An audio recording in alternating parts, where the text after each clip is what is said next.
Now, Donald Trump has filed a $10 billion lawsuit against the Wall Street Journal's parent company, Dow Jones, and its owner, Robert Murdoch, over claims that he wrote a baldy note to sex offender Jeffrey Epstein.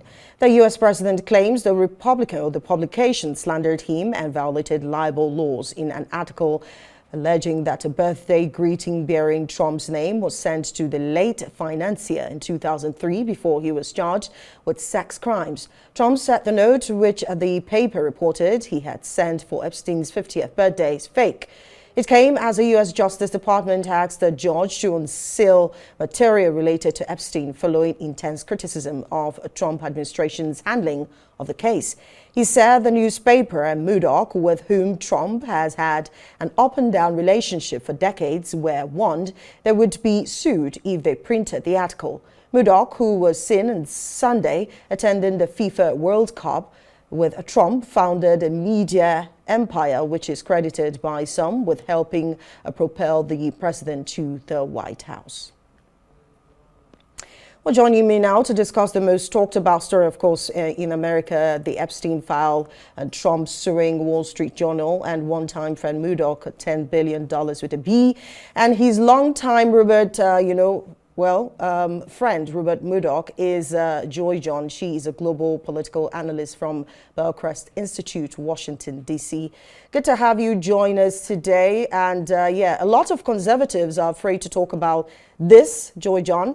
Let me also, draw your attention to the 2019, issue when the case was closed after Epstein was said to have committed suicide in jail. First off, do you think there is need to revisit the 2019 memo report released by the Justice Department about Jeffrey Epstein's death in prison, because it says he died of suicide and that there's no evidence to, incriminate those involved in his sex scandal? So why are we visiting that now?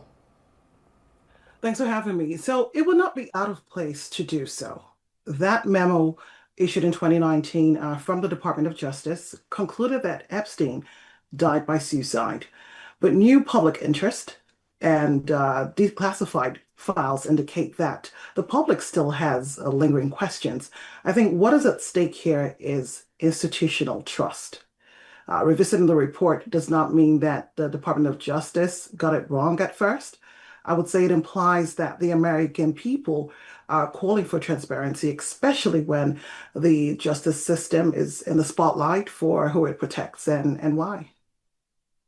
This whole Epstein files resurfaced, of course, after Elon also blew some sort of gas into the fire once Trump's ally, talking about Elon, tweeted, something about, Trump being involved in all of this. And we know that Elon had access to government data while handling the Doge, and his tweet raises a lot of eyebrow as what, that's particular, tweet just a few weeks ago after he fell out with Trump. So what do you make of this? And also the MAGA world, they're talking about this as well. Well, the tweet caught attention, viral attention, not just for its timing, but because Elon Musk, as you said, had at one point had proximity to sensitive government information. Now, whether that access ever intersected with Epstein intel is speculative, but I think we all know that perception is power. When someone with Elon's level of influence makes such cryptic statements, people pay attention, people are following, people are reading. Those tweets have set the ball rolling, raising questions about what he has seen, heard, or had access to during the period he was in charge of the Department of Government Efficiency.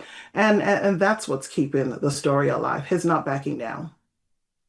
The MAGA world is demanding transparency, as you also know, in the handling of the case, especially now that Trump is the president. Everything he does pertaining to the Epstein case seems to be making the matters worse. What do you think, and how do you think this is going? How is he handling this as a president? Well, you're right. Well, transparency from the get-go should not be partisan. But when you have a sitting president linked even distantly to a case with this kind of moral gravity, The demand for openness becomes personal to voters here. And that's the beautiful thing of American democracy and the power that the voting public are entrusted with. Politicians are constantly scrutinized, regardless of their financial war chest. There are no sacred cows. Everyone is under the microscope.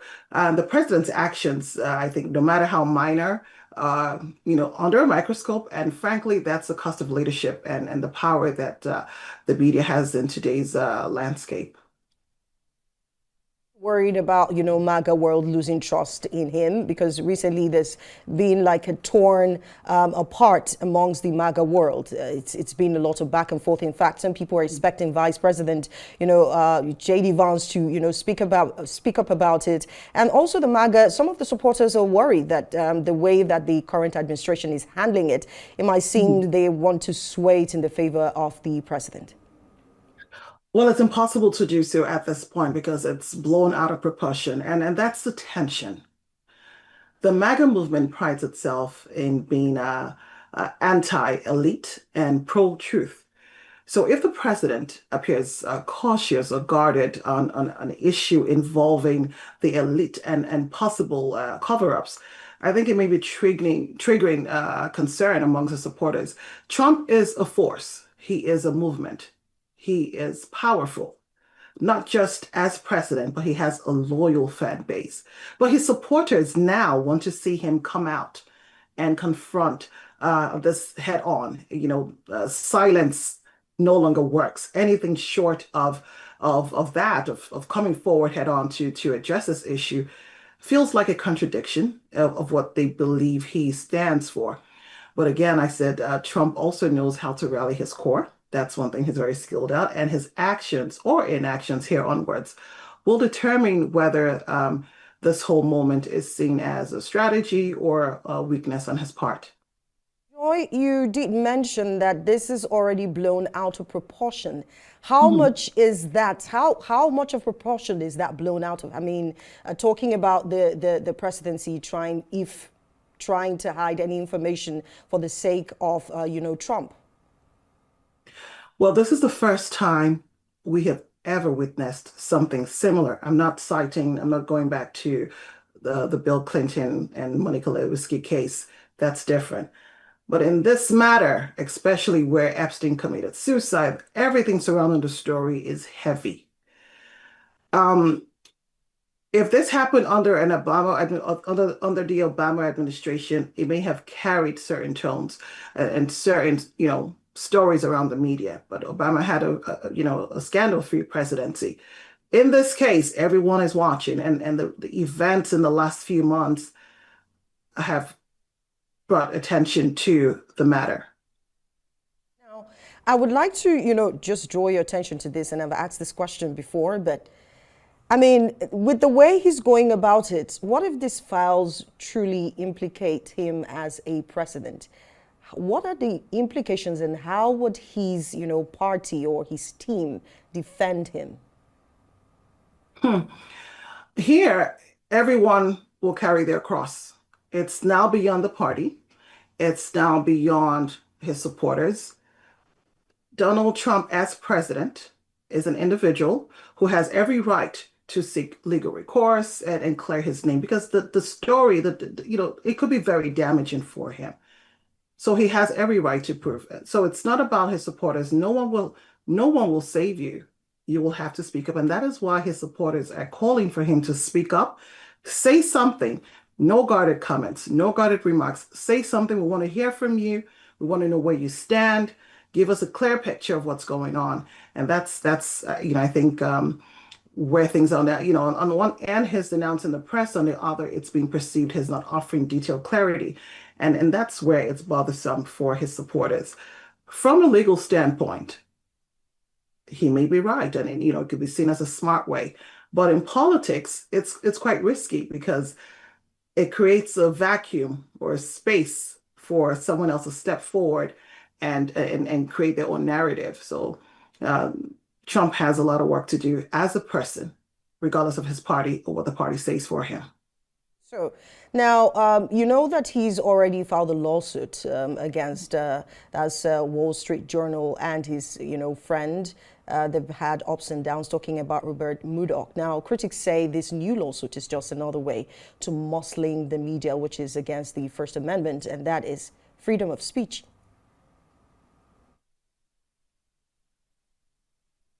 Can you hear me?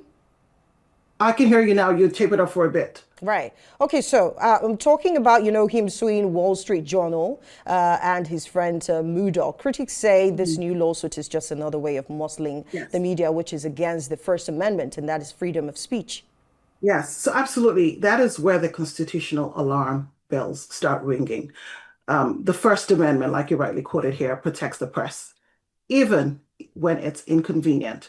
And the Supreme Court affirmed that in the case between the United States and a New York Times. People can say what they want, even if it's critical of the government. They have a right to do so. Freedom of the press. The government cannot dictate what is published by newspapers, magazines, or, books, anything. And anything at all seem to threaten that, or threaten a publication, in this case, the Wall Street Journal, crosses a line. It doesn't just raise legal questions, it sends that very wrong message about openness and accountability in leadership. So that's where we have a crack.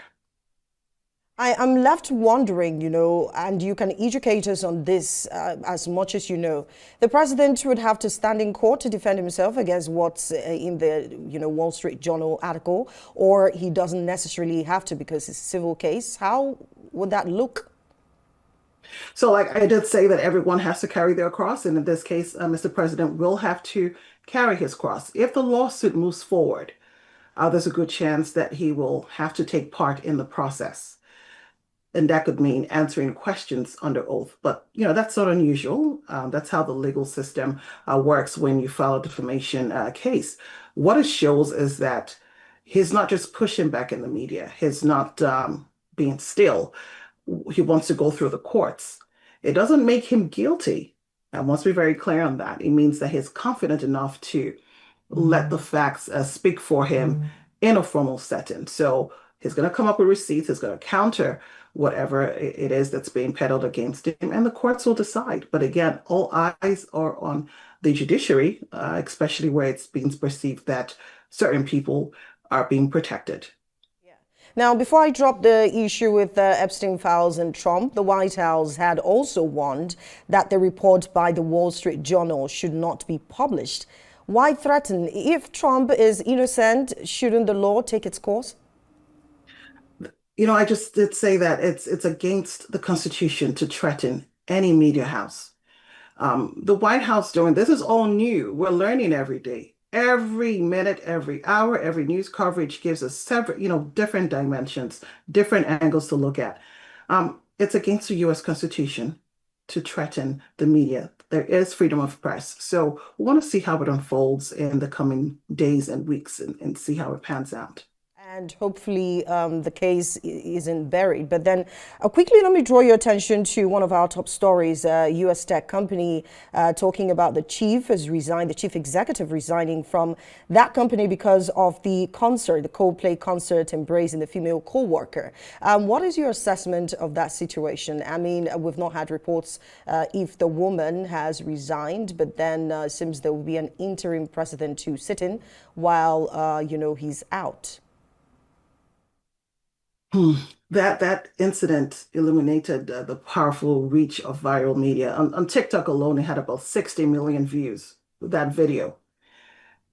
And we've also looked at the importance of corporate reputation. From the statement issued by the company, it's clear that Astronomer wants to uh, stay clear of drama. Their intent of holding their leadership into being accountable, and that's great.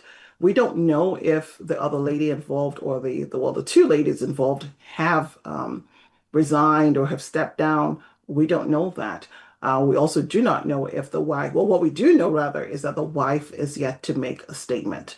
It's a personal moment. It's playing out on a very public stage. And when she speaks, that silence, that silence, or the silence will speak in volumes. She's going to have a lot to say, and the people will give her their ears. Um, I think that in cases like this, the first instinct anyone would do is to protect the privacy. So we're going to get statements like, in the interest of my family, my children will like you to respect our privacy and all that. But behind the scenes, she's likely speaking to lawyers, PR advisors, and weighing all her options. Will she divorce him? Possibly, but I think many spouses of such high profile scandals choose to separate quickly, quietly out of the public glare before announcing it maybe further down the line. But if she ever decides to speak, public is ready to listen. Thank you so much for your time, Joy John. She's a global political analyst from Bellcrest Institute, Washington, D.C. We talked about the Epstein case and, of course, the U.S. tech CEO from the Coldplay concert that had to resign.